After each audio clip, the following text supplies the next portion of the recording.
आपके द्वारा किए गए आह्वान के बाद में काफ़ी भामाशाह सहयोग के लिए बढ़ चढ़ कर आ रहे हैं। जैसे गत वर्ष भी कोविड आया था तो आपके आह्वान पर करीबन 7 करोड़ रुपए की खाद्य सामग्री नवलगढ़ की जनता को वितरित की गई थी। अब भी ऑक्सीजन सिलेंडर वगैरह काफ़ी एक से बढ़कर इन दिनों भामाशाह आगे आ रहे हैं, तो इस बारे में बताइए किस तरह से क्या रहा आपका मैनेज? देखिए, नवलगढ़ की बाबा राम सफेद की धरती भामाशाहों की धरती है, वीर सपूतों की धरती है।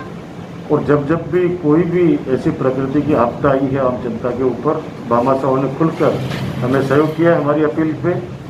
और पिछली बार भी जब लॉकडाउन हुआ था, आपने देखा सब चीज़ें आप खुद बता रहे हैं। अभी जो वर्तमान के जो हालत है वो हालात बहुत ख़राब हैं। पूरे देश में हाहाकार मचा हुआ है। प्रदेश की हालत और बुरे, हमारे राजस्थान की झुंझुनू जिले की भी ये स्थिति है।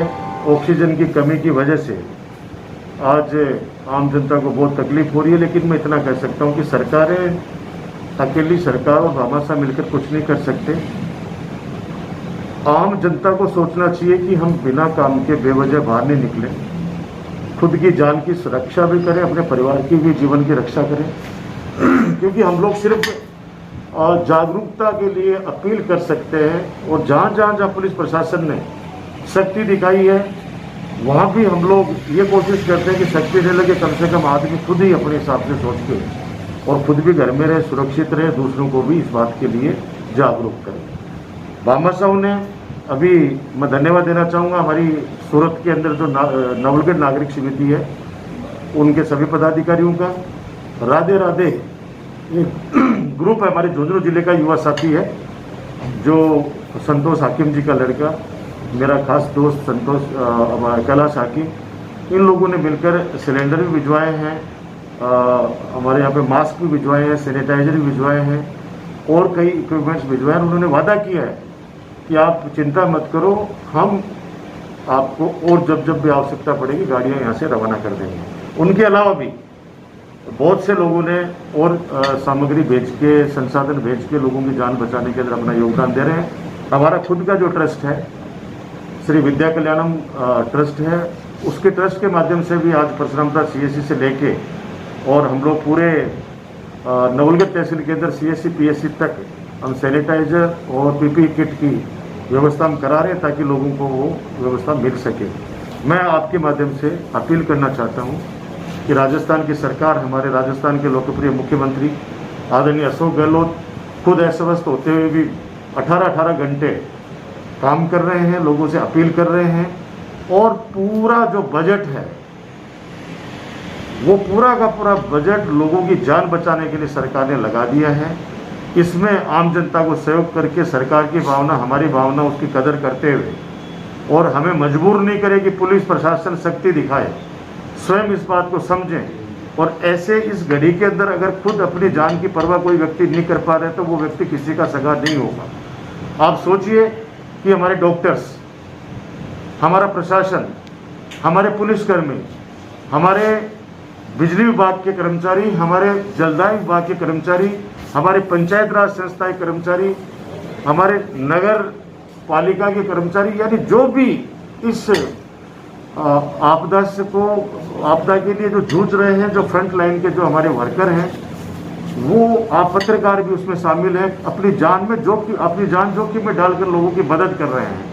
आज कितने डॉक्टर संक्रमित हो गए, पुलिसकर्मी संक्रमित हो रखे हैं, पत्रकार, जनप्रतिनिधि, तो वो लोग, उनके भी घर में परिवार है, उनके भी माँ बाप हैं, बच्चे हैं, उनके भी परिवार है, लेकिन फिर भी वो अपना राजधर्म निभाते हुए मानवता के लिए वो लोग जी जान से जुटे हुए हैं। तो उनका हौसला बढ़ाना चाहिए।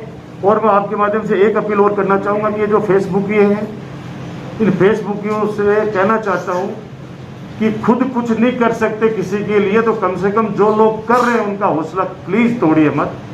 अगर हो सकता है तो उनका हौसला बढ़ाइए, हो सकता है तो हौसला बढ़ाइए, क्योंकि वो लोग वो जो काम करते हैं वो अपने परिवार में, उनके खुद के परिवार में उनके माता पिता भी अगर बीमार पड़ गए तो मैं दावे के साथ कह सकता हूँ कि उनकी सांस निकल जाएगी, लेकिन वो फेसबुक पे लिखता लिखता ये रहेगा कि कोई ऑक्सीजन दिला दो, अरे तू लेके आएगा हॉस्पिटल तक तब तो व्यवस्था होगी। तो वो लोग, इस तरह के जो लोग हैं, उन लोगों को मैं आपके माध्यम से कहना चाहता हूँ कि आम जनता की सेवा करें, आम जनता के लिए काम करें, ताकि लोग ये समझे कि हाँ वास्तव के अंदर ये समाज के अंदर आए और हमारी मदद कर रहे हैं।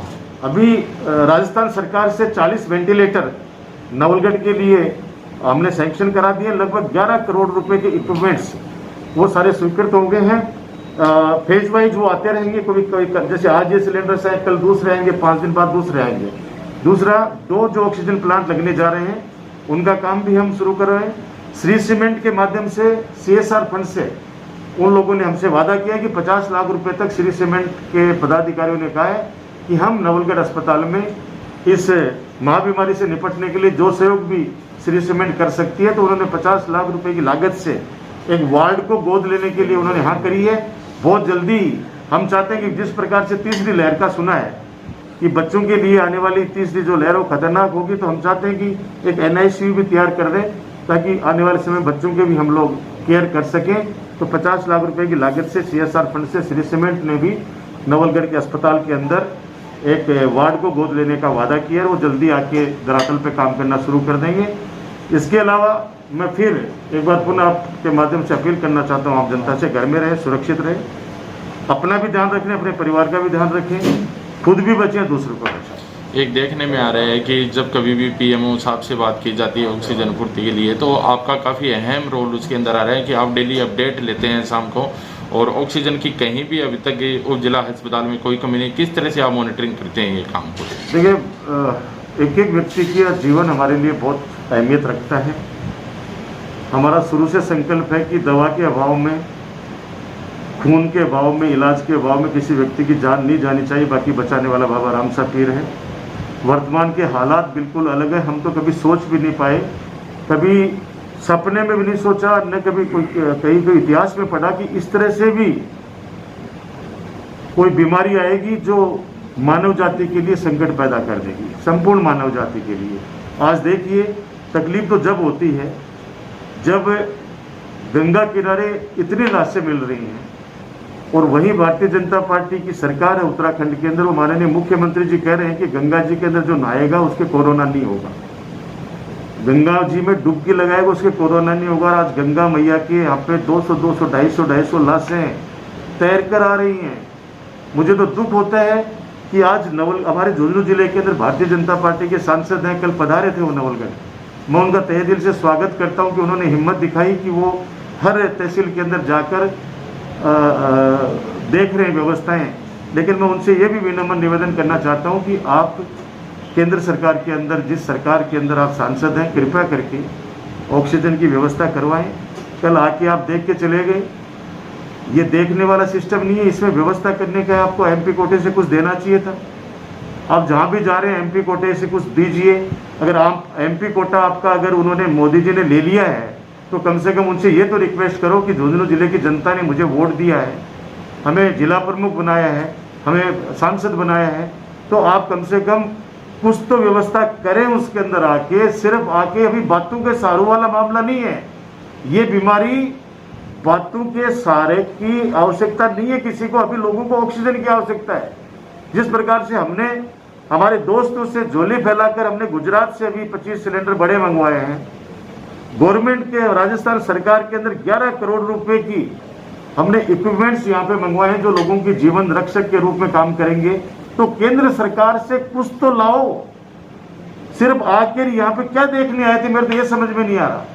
देखने क्या आए थे, कम से कम क्या देख के क्या गए आप कम से कम अपील तो करो माननीय प्रधानमंत्री जी से कि आप हमारे जिले के अंदर कोई तो राज्य केंद्र सरकार की तरफ से व्यवस्था कराओ ताकि लोगों का जीवन बच सके। वर्तमान में दुर्भाग्य वाली ये स्थिति है कि आज हमारी राजस्थान सरकार को वैक्सीन के लिए भी झोली फैलानी पड़ रही है केंद्र सरकार के पास में। लास्ट में तक हार कर हमारे मुख्यमंत्री जी ने खुद स्वयं व्यवस्था की है कि खुद मंगवाएंगे राजस्थान के स्तर पर। तो विधायक कोटे से मैंने भी 3.25 करोड़ रुपए हमारे नवलगढ़ के युवा साथियों के वैक्सीनेशन के लिए 3 करोड़ 25 लाख रुपए विधायक कोटे से माननीय मुख्यमंत्री जी के निर्देशानुसार, उनकी भावना के अनुसार हमने लिखित में उनको चिट्ठी भिजवा दी है। 3 करोड़ 25 लाख रुपए की राशि युवाओं के वैक्सीनेशन के लिए आने वाले समय में खर्च की जाएगी। इसके अलावा 2 करोड़ रुपए आज से 15-20 दिन पहले हमने विधायक कोटे से दे दिए गए थे हमारे नवलगढ़ अस्पताल को, उसका भी परचेजिंग का काम जल्दी शुरू करें। टेंडर वेंडर सारे हो चुके हैं।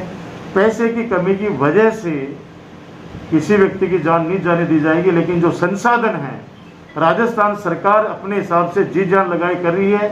केंद्र सरकार से भी मेरी प्रार्थना है सांसद महोदय के माध्यम से कि आप आए, घूमें, अपना स्वास्थ्य का भी ख्याल रखें। लेकिन मैं फिर दोहरा रहा हूं कि ये बातों से मिलने से ठीक नहीं होने वाली बीमारी है। ये मिलने से और बातें करने से तो ज़्यादा फैलने वाली बीमारी है। आपको कम से कम केंद्र सरकार से कोई न कोई व्यवस्था इस जिले के लिए लाइए। जब कोटा के एमपी ला सकते हैं पूरी ट्रेन ऑक्सीजन की, तो झुंझुनू का सांसद भी एक ऐसे जिले के सांसद है, बहुत ताकतवर जिला है, एक ताकतवर एमपी है, तो कम से कम अपनी ताकत का इस्तेमाल करते हुए माननीय मुख्यमंत्री जी, माननीय प्रधानमंत्री जी से निवेदन करें कि एक बड़ी ट्रेन नहीं तो एक छोटी ट्रेन ऑक्सीजन की झुंझुनू में भिजवा दो, ताकि हम लोगों की जान बचा सके। बड़ी तकलीफ होती है जब युवा साथी हमारे आंखों के सामने बिना वेंटिलेटर के, बिना ऑक्सीजन के दम तोड़ रहे हैं, माताएं दम तोड़ रही हैं, बुजुर्ग दम तोड़ रहे हैं। हम लोग किन हालातों में काम कर रहे हैं आप कल्पना नहीं कर सकते। इसलिए हम उम्मीद करते हैं कि केंद्र सरकार भी राजस्थान सरकार को अपनी मानते हुए और लोगों की जान बचाने के लिए काम करे, अपना राज धर्म निभाए, ताकि आम जनता की हम लोग रक्षा कर सकें। ये मेरा निवेदन है।